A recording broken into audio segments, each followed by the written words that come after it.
গলত তো স্টার্টিং এ আল্লাহ বারবার বললেন মাল আর জান দাও, আর আপনারা উল্টে বলতেছেন জান আর মাল দাও। এই জন্য বলেন যে জীবন বহু বাড়তেছি, আরও দেবো, প্রয়োজনে লোক পাঠাবো, নিজে যাবো না, টাকাও দেবো। এই জন্য আল্লাহকে দেখতে চাইছে, জান দেবা, তার আগে দেখতে চাই মাল দিতে। মালই দিতে পারো না, তুমি জান দেবা। এই যে বাহুত্রমে দুনিয়াতে আর আছে, বাহুত্রমে বুঝেন, বাহুত্রমে মালই দিতে পারে না, 20,000 টাকাই দিতে পারে না, 50,000 টাকাই দিতে পারে না, জান বাইরে এসে ভয় ভাই বুঝেন না, টাকা দেওয়া মানে জান পাইতে। আমার একজন ইউনিভার্সিটির সুদী ছিল, বললাম খালিজান টাকা দিবেন কিছু, আমাদের দাফিন কিনতে হবে। কয় বাবারে মিছিল মিটিং তোমরা করো, লাগে আমাদের ওটাই। খালিজান আপনারই বয়স আছে, কয় যা আছে তাও যাবো, যাও আল্লাহ বলে যাবো।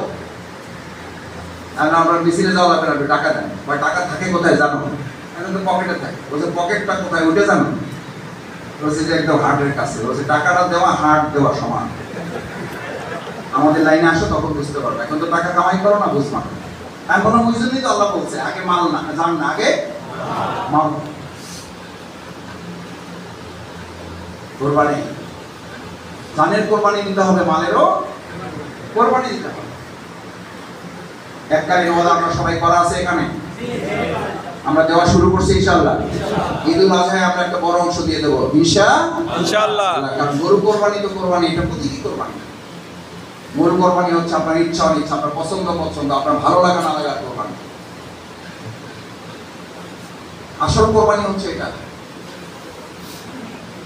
এই কোরবানিতে আল্লাহ তাআলা যেন আমাদের সবাইকে কবুল করেন, আমিন। সেজন্য চারটা কথা বলতে চাইছি। প্রথমত আমরা শুনবো, জানতে আসছি কিসের জন্য?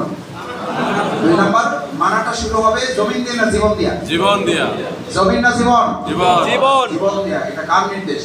আল্লাহর। আল্লাহর নির্দেশ। সূরা রাতের 11 নম্বর আয়াত মুখস্থ করবেন। অনেকের সময় মুখস্থ থাকার কথা। কত? কোন সূরা? আবার বলেন। সূরা রাতের 11 নম্বর আয়াত। ইন্নাল্লাহা লা ইউগাইয়িরু মা বিকাওমিন। সূরা রাত, সূরা রাতের 11 নম্বর আয়াত। লা ইউগাইয়িরু মা বিকাওমিন, জাতির পরিবর্তন হবে না। হাত্তা ইউগাইয়িরু মা বিআনফুসিহিম, যতক্ষণ পর্যন্ত জীবনের পরিবর্তন না হবে। তার মানে ফয়সালা কার? আল্লাহর। তাহলে জমিন পরিবর্তনের জন্য আগে কি পরিবর্তন? জীবন। জীবন। তাহলে আবার বলেন, আগে জীবন না জমিন? জীবন। জীবন। জীবন না জমিন? জীবন। জীবন না জমিন? জীবন। আল্লাহ আমাদের জীবন পরিবর্তনের তৌফিক দান করুন, আমিন। সম্মানিত ভাইরা, 3 নাম্বার আমাদের শোনাটা হচ্ছে আমরা শুনবো, জানবো, মানবো, জীবন পরিবর্তন করব এবং আমরা জমিন পরিবর্তনে ভূমিকা রাখবো। কি পরিবর্তন? জমিন পরিবর্তনের জন্যই আপনাকে আল্লাহ পৃথিবীতে পাঠিয়েছে। আল্লাহ আমাদেরকে পাঠিয়েছেন ইবাদত এবং খেলাফত। পৃথিবীর 18,000 মাত্র কম বেশি যা আছে, আল্লাহর ইবাদত করে না? করে না। তাহলে আপনার দরকার কেন? আপনার দরকার হলো কেন? আপনার দরকার হইলো এই জন্য যে আল্লাহ তাআলা বলে দিলেন আমি তোমাকে পাঠাচ্ছি এই জন্য যে তুমি ইবাদত করবা, খেলাফতের দায়িত্ব তুমি পালন করবে। তাহলে খেলাফতের দায়িত্বই তো এটা যে আপনি জমিন পরিবর্তন করবেন, আর জমিন পরিবর্তনের অংশ হিসাবে আগে আপনি জীবন পরিবর্তন করবেন। এই কারণে আল্লাহ তাআলা আপনার জমিন পরিবর্তনের জন্য আপনার জীবন